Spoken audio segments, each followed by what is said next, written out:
Yes, Lord. Father, we ask, Lord, that you'll touch our pastor, Lord, and give him a special anointing to preach the word that you've given him, Lord, this day to us. In Jesus' name we pray. We love you, Master. Yes, Lord. And everybody says, Amen. Amen. May God bless you this morning. First of all, I would like for you to try to get a picture, if you could, of the situation in which had taken place in Bible history. We find that in the event that when Saul and Jonathan, they had found that they had been defeated, the Bible said that the young lad's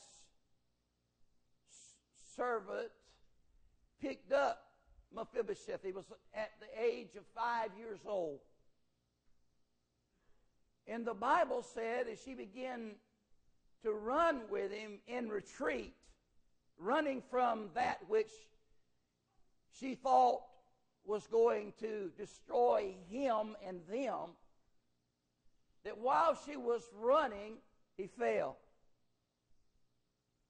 She lost him. He fell to the ground.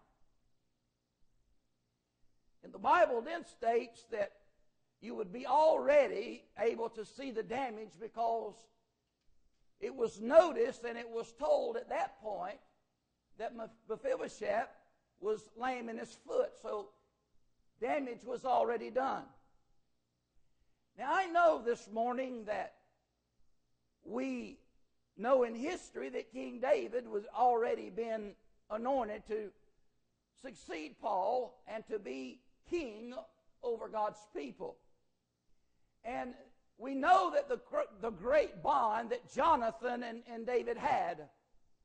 We also knew the jealousy of Saul, in whom the people wanted for a king, and God let him have him, who was not doing that which God told him to do.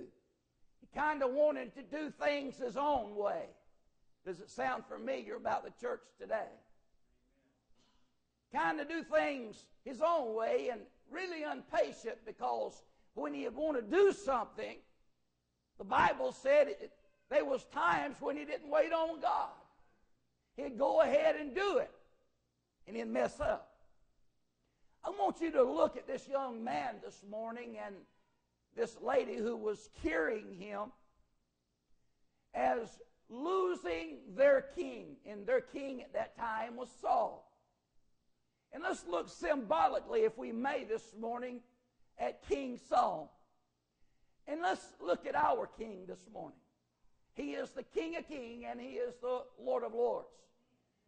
So when they had departed and they knew that their king was no more, and it's just like a relationship that we have with the Lord.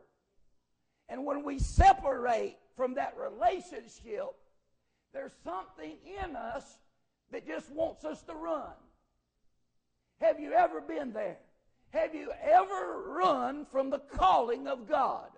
Have you ever run from the Spirit trying to pull you to the place that you need to be as a child of a living God? Have you ever done something out of patience that you got totally out of the will of God and things just didn't go right because you wasn't patient enough and you wasn't waiting on God? I think we'd all have to say, oh, me there. Because I know that sometimes it's hard to be patient. Now, I know most of you patient. I mean, don't misunderstand. I'm not trying to point a finger at you, because I know you're just as patient as you could be this morning. I mean, if God don't say it, you don't do it. And if you're supposed to wait, you'll wait. But there's some people that is just not patient enough. But I want you to picture the destruction of a 5-year-old. And I want you to picture the destruction of his growing up.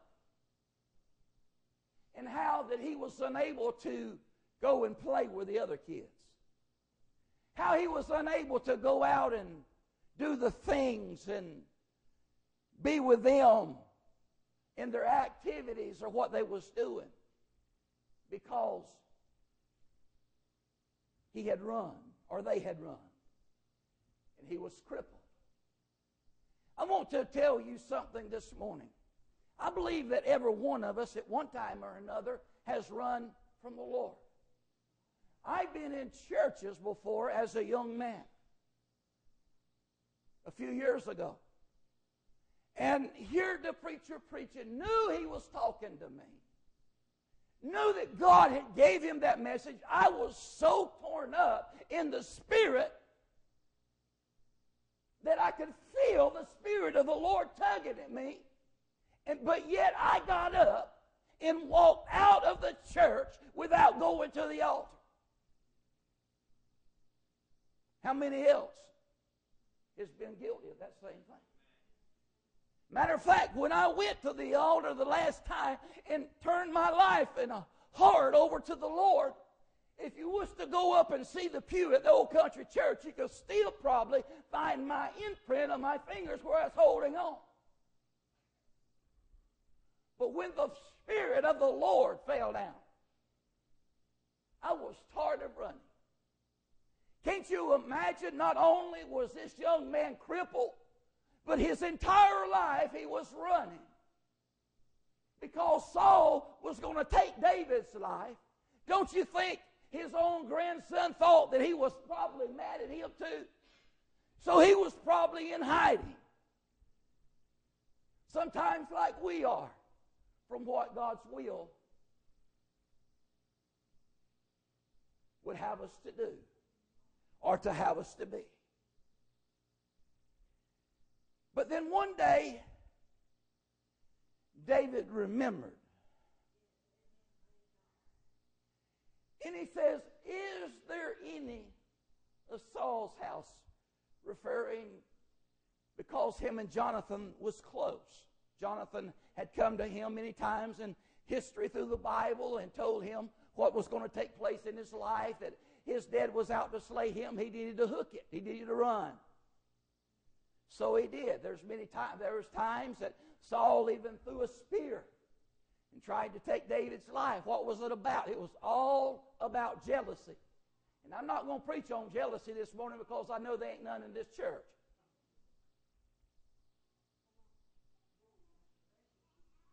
Amen? Or oh me. So we're not going to speak about jealousy this morning. We want to speak about it's not too late. Listen, all his life he had been in running. All his life he had been hiding. All his life he knew nothing else but when somebody come out in the front door to go out the back door.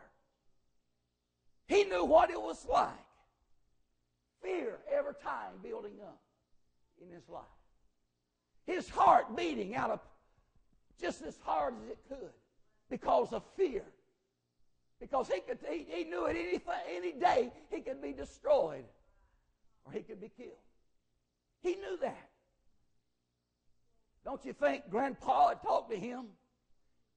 Don't you think some of his relatives, some of Saul's servants had talked to him and said, you know, Saul was a pretty good guy. But that David was something else.